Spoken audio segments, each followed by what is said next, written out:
కొంతమంది హీరోస్ ని చూసినప్పుడు వాళ్ళు హీరోస్ కన్నా విలన్ రోల్స్ లో వాళ్ళు ఇచ్చిన పర్ఫార్మెన్స్ అంత ఇంత కాదు. ఆ రోల్స్ లో వాళ్ళని తప్ప ఇంకెవరిని ఊహించుకోలేనట్టు అంత పర్ఫార్మెన్స్ ఇచ్చారు.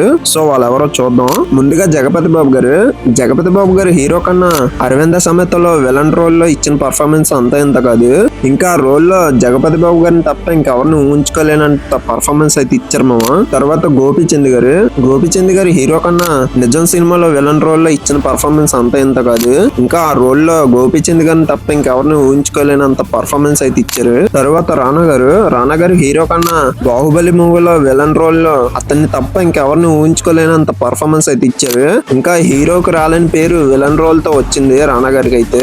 తర్వాత మన నాగార్జున గారు హీరో కన్నా కూలీ సినిమాలో విలన్ రోల్ లో ఇచ్చిన పర్ఫార్మెన్స్ అంత ఇంత కాదు. ఇంకా తమిళ ఆడియన్స్ కూడా బాగా నచ్చింది నాగార్జున గారి యాక్టింగ్ అయితే.